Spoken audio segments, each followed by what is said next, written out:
E aí, pessoal? Prazer imenso de poder estar com você na tua casa, na tua escola. E, obviamente, muito obrigado por me receber. E, claro, nós possamos juntos, neste encontro, que já é o nosso nono encontro, discutirmos novamente aspectos associados ao Enem e à prova de 2016. Claro, vamos avaliar os conteúdos, que são muito mais amplos que as habilidades e competências, que vão estar associados de uma forma direta ou indireta. Nós queremos hoje continuar evoluindo dentro do reino Animalia e analisarmos com vocês mais filos. Vimos no último encontro o filo dos poríferos e o filo dos cnidários. Nós queremos continuar a nossa revisão vendo alguns aspectos, nada extremamente aprofundado, mas alguns aspectos que nos fazem recordar aquilo que vocês já trabalharam no ensino médio regularmente ou estão trabalhando com os seus professores. E claro, não é nenhum aprofundamento de conteúdos e de conceitos, mas uma breve recordação. Obviamente que isso pode e vai te auxiliar também na resolução das questões do Enem. Mas lembrando que são questões que não cobrarão conceitos de forma direta, mas implícitos na resolução. Nós teremos, portanto, nesta aula, alguns aspectos talvez mais relevantes e importantes do que na aula anterior, porque nesta aula nós falaremos em vermes. E, obviamente, falando em vermes, obviamente nós temos que falar em saúde, em verminoses. E, obviamente, saúde é uma das, eu diria que é um dos temas mais recorrentes na prova do Enem, assim como também meio ambiente, assim como recursos tecnológicos associados à energia, por exemplo, e assim por diante. Então acompanhe comigo, vamos estar aqui destacando alguns aspectos extremamente relevantes sobre o próximo filo. Bom estudo a todos. E vamos lá. Nós vamos então analisar com carinho hoje o filo Plateuminte e o filo Nematoda. Primeiro deixa eu contar uma história para vocês. O filo Plateuminte, claro, nós vamos ter como representante talvez mais divulgado no mundo a planária. Para alguns até pode ser a Taenia solium saginata. Para outros pode ser o Schistosoma mansoni, pela quantidade de pessoas infectadas no mundo, que é por volta de 400 milhões. Dessas, 20 milhões estão no país. Mas a história do filo dos Nematoda é um pouco mais complexa. No passado, esse filo ele estava dentro de um outro superfilo, na verdade que era chamado de filo Askelminti. Inclusive alguns autores usam esse termo ainda, mas está bem em desuso já. Dentro dos Askelmintes tínhamos um filo extremamente heterogêneo, que é ectisozoário, ou seja, que tem a capacidade ou a necessidade de fazer mudas, algo similar aos artrópodos. Por isso que hoje alguns autores acreditam que os ectisozoários, claro, artrópodos mais nematoda, eles são na verdade, porque artrópoda tem muito, o maior de todos grupos, porque ectizoário é que eles têm que fazer que dizem. E dentro dos askelmintos, nós observamos que tinham nematoda, nematomorfa, quinorrinca, locirifera, caetognata, rotífera e assim por diante. Esses filos eram muito diferentes. Então, na verdade, eram classes na época. Eles foram quebrados, então esse Askelminti é algo artificial, e se colocou no grupo como sendo nematoda. Primeiramente chamaram de Nemateuminti, e hoje se aplica mais para, com o termo nematoda, os nematóides, que tem uma importância fenomenal na agricultura, que tem uma importância fenomenal na área de saúde, porque muitos nematóides, um nematóide muito conhecido no mundo todo, é o Ascaris lumbricoides, claro, causador da bicha ou lombriga, que é a principal verminose do mundo. Extremamente antigo esse verme. Tem resquícios de vermes encontrados nas tumbas de faraós no Egito e devem ter, obviamente, muito mais resquícios mais antigos da presença de Ascaris lumbricoides. Acompanhe conosco, então, primeiro Plateumintes e depois Nematoda. Nestas imagens, nós temos destacado para vocês uma fascícula hepática, a famosa baratinha do fígado, e temos à direita o Echinococcus granulosus, causador da equinococose e da tiose. 2 Plateumintes. Se você observar nessas imagens, esses vermes, eles lembram folhas. lembram fitas. A palavra platihelmintis, platil vem de achatado, eumintis vem de verme. Por isso, quando você toma um remédio para verme, você toma um antieumíntico. Tá? Então, o vermífugo, ele é um antieumíntico. Ele vai matar vermes. Tá?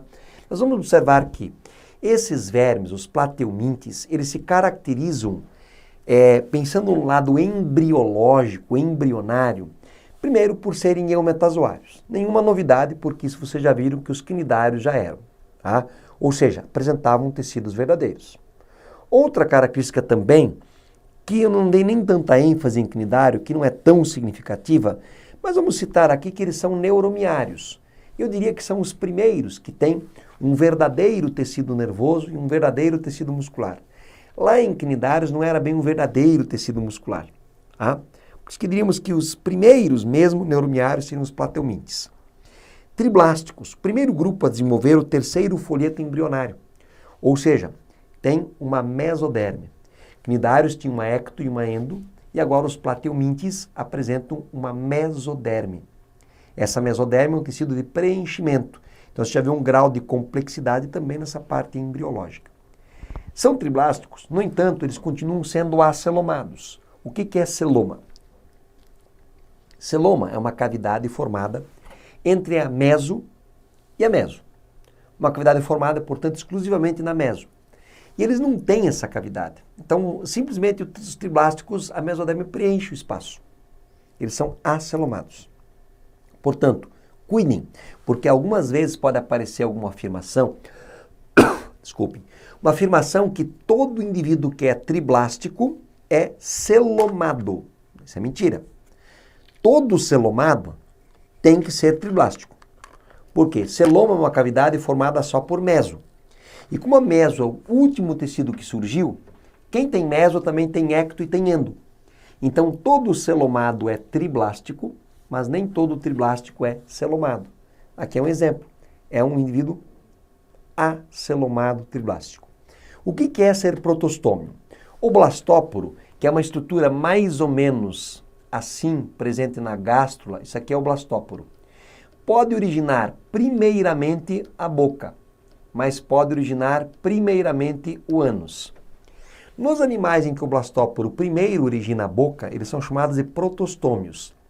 Protostômios são os plateumintes, os nematoda, os anélida, os molusca, os artrópodo. E deuterostômios são os equinodermos e os cordados. Enterozoário não é novidade, ou seja, ter tubo digestório. Nós vimos há pouco, na aula de cnidários, que os cnidários foram os primeiros a ter.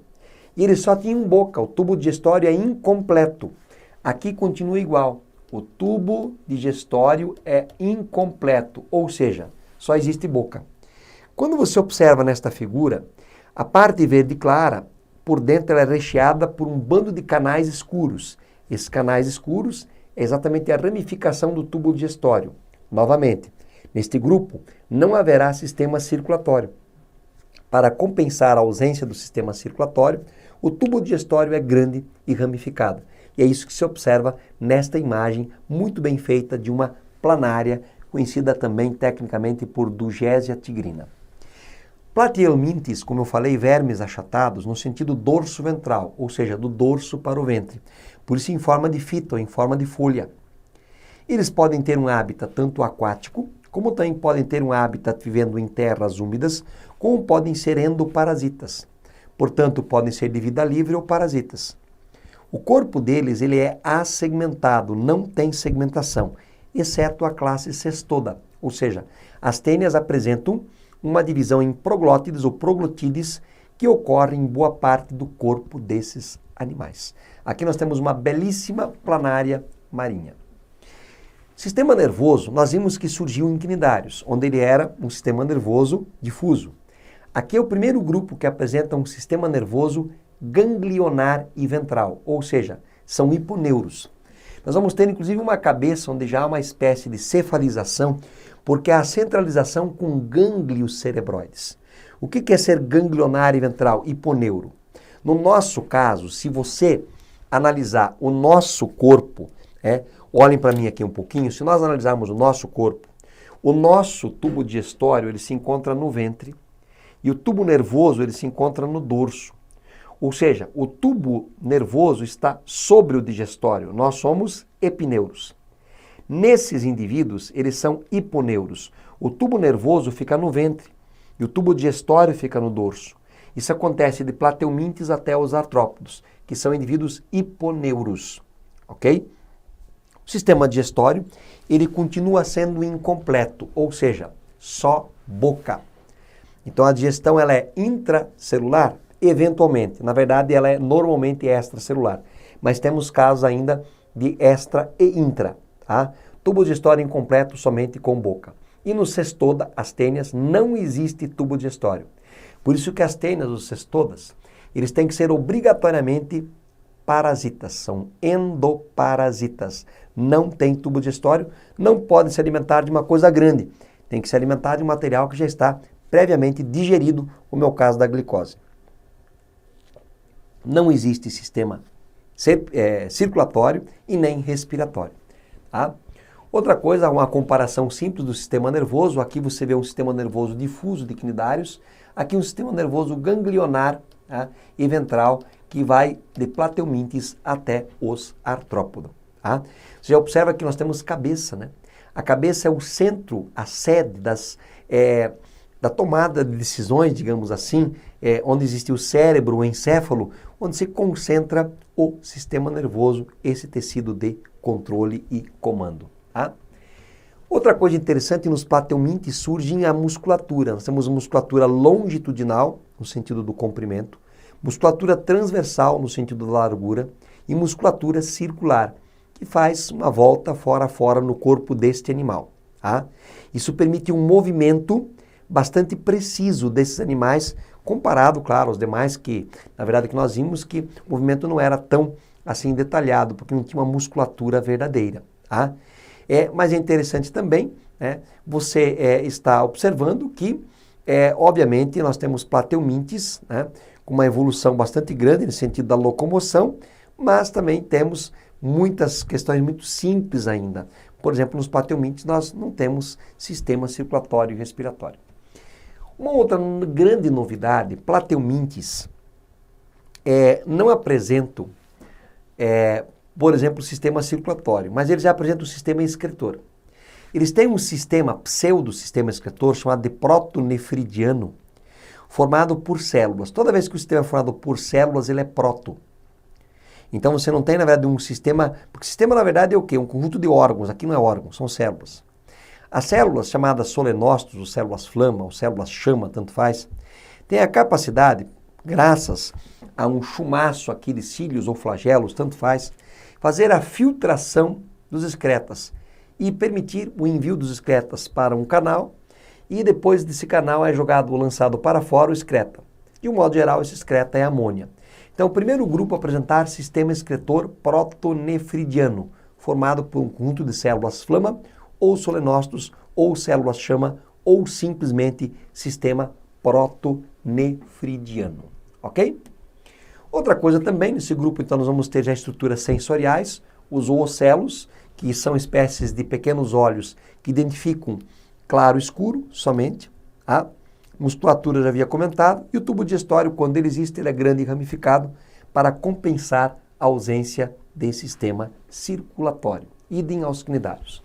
Reprodução assexuada ela pode ocorrer quando acontece a laceração, ou seja, se corta uma planária, um processo traumático, ao meio, você pode gerar duas planárias. Sempre lembrando que a parte anterior, ela regenera com mais facilidade por causa da centralização do sistema nervoso. Tá? Pode acontecer também um processo sexuado de reprodução, que é o mais comum, por sinal. Nós podemos ter indivíduos monóicos ou hermafroditas, como é o caso da planária. Podemos ter indivíduos dioicos, ou seja, de sexos separados, como é o caso, por exemplo, do Schistossoma mansoni, onde aqui nós temos representado o macho, e dentro do macho, ficando embutido dentro de um canal ginecóforo, a fêmea. Esse casal pode viver assim até 30 anos. Tá? Então nós temos macho e fêmea. A fecundação interna, tá? E o desenvolvimento é direto e indireto. Na planária, por exemplo, ele é direto. Se você pega, por exemplo, o esquistossoma, você tem duas larvas, o miracídio, tá? E a larva cercária. Então é indireto porque tem larva. Se nós pegamos a tênia tem uma larva chamada Oncosfera ou hexacanto, aquela larva que fica inserida dentro do cisticerco. Quando o indivíduo acaba tendo, obviamente, cisticerco no seu organismo, ele tem cisticercose, ok? Então aí nós temos aspectos relacionados à reprodução dos plateumintes, tá? Nós vamos ter 3 classes. A classe turbelária, exemplo a planária, onde todos têm vida livre, não existe nenhum parasita.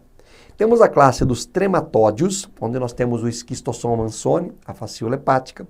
Nesta classe nós temos todos os parasitas, com o intestino bifurcado, e a marca registrada é a presença de ventosas. Também temos a última classe, que é a classe cestoda, ou cestódios. Aqui nós temos a tênia, ou as tênias. A marca registrada é a ausência do tubo digestório. Da mesma forma, nós vamos ter aqui uma cabeça bem diferenciada, que é o tal do Scolex, que podem ter ventosas com ganchos ou simplesmente ventosas. Da mesma maneira, são todos endoparasitas e podem atingir um porte bem avantajado.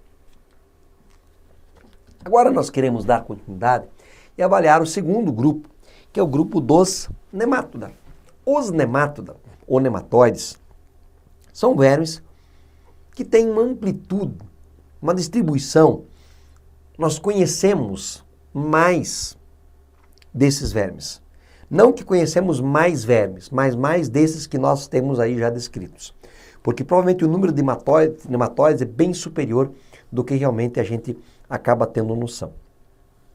Nemátoda, a palavra nemátoda significa verme em forma de fio, verme em forma cilíndrica. Portanto, assim como os plateumintes, aqui a simetria é bilateral. O que é uma simetria bilateral? Vamos voltar para um plateuminte aqui, é uma planária. Imagina isso aqui é uma planária.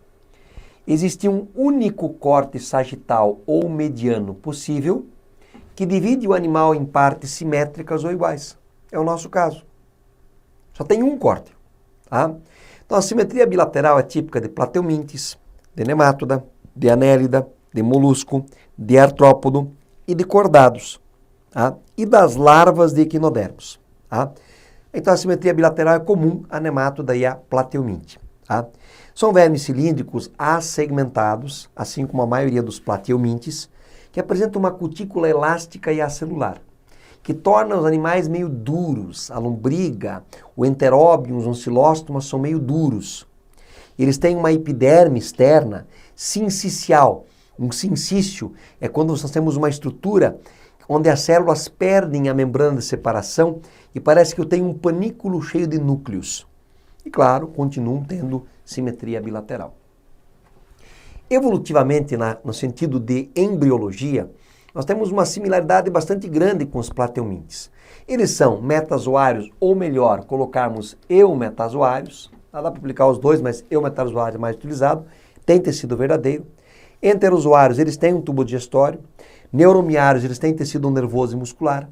Eles são triblásticos, têm 3 folhetos embrionários e são protostômios, ou seja, o blastóporo dá origem à boca. A grande novidade está exatamente em ser pseudocelomado. Eu havia comentado com vocês que os indivíduos plateumintes, eles têm 3 folhetos, têm mesoderme, mas são acelomados, porque não se forma nenhuma cavidade dentro dessa mesoderme. Aqui o que acaba acontecendo é que surge uma cavidade entre a meso e a endo.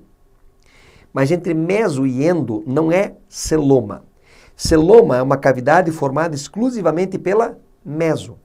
Entre meso e endo é pseudoceloma. E dentro desse pseudoceloma existe o acúmulo de líquido, que gera, por exemplo, uma estrutura muito interessante, que é uma grande novidade, que é um esqueleto hidrostático, que a minhoca também vai ter, que é o famoso esqueleto de água. Nesses animais, nós vamos ver o quê? Que são animais cilíndricos, assegmentados, revestidos por essa cutícula que nós comentamos, com a simetria bilateral. Vão ter um habitat, ou seja, eles vivem aonde? Na água, no solo, dentro de material em decomposição, vivem com parasitas, podem ver como vida livre, e etc. Aqui você tem uma foto de vários ascaris lumbricoides, as lombrigas, que afetam, obviamente, a espécie humana. Tá?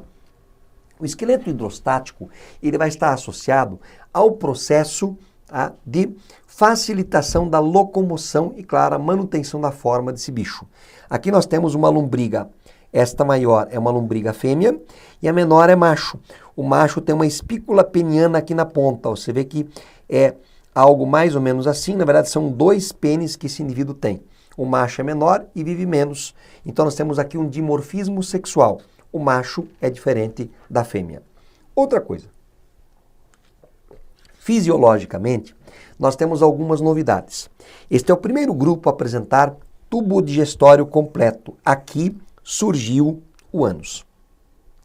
Então nós vamos ter primeiro grupo a ter boca e ânus.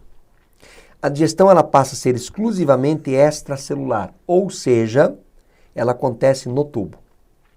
Nós não teremos ainda tubo ou sistema circulatório e respiratório. E a excreção ainda é por um sistema protonefridiano formado por uma única célula chamada túbulo em H ou renete. É um sistema protonefridiano porque é formado por uma célula, só que é uma célula gigantesca. O sistema nervoso continua com o mesmo padrão, ele é ganglionário e ventral, eles continuam sendo hiponeuros. No caso de um nematóide como a lombriga, nós vamos ter gânglios ao redor do esôfago e nervos que partem para o corpo. Então, o sistema nervoso periesofagiano. Tá? Nós vamos ter uma reprodução que ela é sexuada, tem macho e tem fêmea, geralmente com dimorfismo sexual. O desenvolvimento pode ser direto ou indireto, podem ter larvas como a filária, como a larva rabditoide, filária infectante, etc. Microfilárias, né? Podem ser ovíparos, podem pôr ovos para o meio, podem ser ovovivíparos, podem chocar os ovos no seu interior, ou podem ser vivíparos, podem liberar para fora uma cria, similar ao que acontece nos mamíferos. Tá? Aqui nós selecionamos para vocês algumas questões relacionadas à temática Plateuminti nemátoda. Então vamos lá. Leia atentamente o texto abaixo, que apresenta algumas informações sobre os plateumintos. Os plateumintos são animais acelomados. Nesses animais, a mesoderme preenche o espaço da blastocele, formando um tecido chamado mesênquima ou parênquima. Outra característica marcante dos plateumintos é que eles possuem o corpo achatado dorso-ventralmente.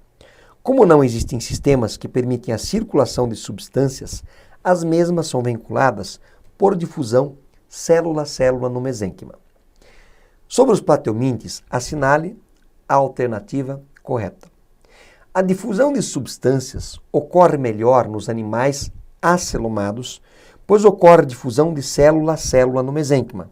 Assim, o achatamento do corpo facilita a difusão, pois o volume do corpo pode ser mantido mesmo com o crescimento inferior ao da superfície. Será que a difusão de célula a célula ela é melhor? A difusão de substâncias ocorre melhor nos animais acelomados, pois ocorre difusão de célula a célula. O achatamento do corpo facilita a difusão, pois o volume do corpo pode ser mantido mesmo com crescimento inferior ao da superfície. Professor, eu fiquei com alguma dúvida aqui. Vamos colocar um ponto de interrogação e vamos ver a próxima. A ausência de um sistema de circulação não pode ser um limitante para o tamanho corporal. Será que não pode? O aumento do tamanho corporal T, observado nos plateumintes maiores, só está relacionado ao modo de vida dos mesmos e independe de fatores tais como o crescimento da superfície do corpo, S, em relação ao volume, V, mesmo porque achatamento do corpo é uma especialização para um modo de vida parasitário. Tá? Difícil?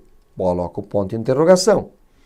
A ausência de um sistema de circulação pode ser um limitante para o tamanho corporal. Opa, agora tem mais lógica do que nós comentamos até aqui, né? O aumento do tamanho corporal T, observado nos plateumintes maiores, só foi possível pela compensação do crescimento da superfície do corpo S em relação ao volume, propiciada pelo achatamento do corpo. Isto ocorre porque a superfície S sempre crescerá a uma razão S2 e o volume a uma razão V3. Na verdade, S ao quadrado, V ao cubo. Então, quando o indivíduo é achatado, Como ele não tem tubo digestório para distribuir, o que vai acabar acontecendo? Se ele acaba sendo roliço, por exemplo, e não tem um canal para distribuição, ficam capas de tecidos para distribuir o alimento. E para o alimento ser distribuído, nós temos a regra, que é a chamada regra do milímetro. Na verdade, esse alimento podia ser distribuído se o tecido tivesse uma espessura de até 1 milímetro. Se for superior, não se distribui por difusão com eficiência. Então, o que vai acontecer? É como se eu pegasse esta folha, ó. Se fosse assim, nós teríamos aqui uma espessura muito grande, mas imagina que aqui é preenchido. Agora, se eu apertar assim, ó, eu acabo tendo uma capa fininha, facilitando o transporte entre as células. Essa alternativa é super, mega, hiper coerente. Tá? Difícil essa questão, mas não é impossível. Vamos lá. Essa alternativa, portanto, corretíssima. A próxima. O achatamento do corpo dos plateumintes é resultante de um crescimento desigual da superfície S, que cresce a uma razão S ao cubo, e do volume do mesênquima, que tende a crescer uma razão V ao cubo, ou seja, volume ao quadrado, desculpem. É o contrário, né? É S ao quadrado e volume ao cubo, ou seja, nós teremos isso. Ó, tá?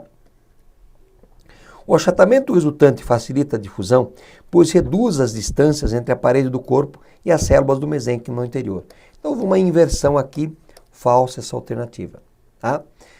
Então, nós ficamos aí com a alternativa certa, letra C. Tá? E mais uma questão ainda. A presença de uma cavidade corporal interna nos animais é uma importante característica evolutiva. Sobre as vantagens que esta capacidade oferece, assinale o que for correto. A presença de uma cavidade corporal interna. Qual a vantagem? Ah, possibilita o transporte de nutrientes e de excretas e a proteção de órgãos internos. Claro, gente. Permite uma melhor acomodação dos órgãos internos e fornece sustentação ao animal, tipo esqueleto hidrostático. Claro. Organiza o corpo em segmentos iguais e melhora a flexibilidade. Pode estar relacionado? Pode. Ah, espera só um pouquinho aqui. Ou um pequeno detalhe. Melhora a flexibilidade, está associado à segmentação. Desculpem, gente. Tá?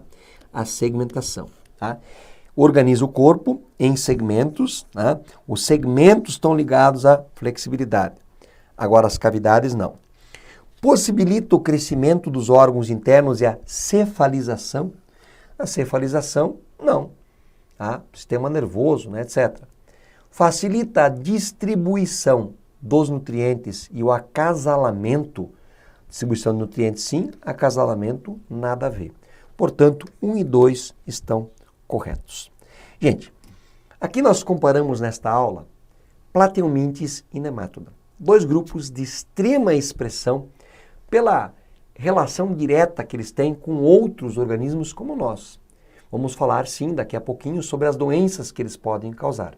Mas é importante avaliarmos também aspectos relacionados à embriologia, aspectos à complexidade, fazer uma relação muito interessante entre as aquisições que ocorreram ao longo do processo. Lembre que Plateuminte tinha um tubo digestório incompleto. Nemátoda passa a ter um tubo completo.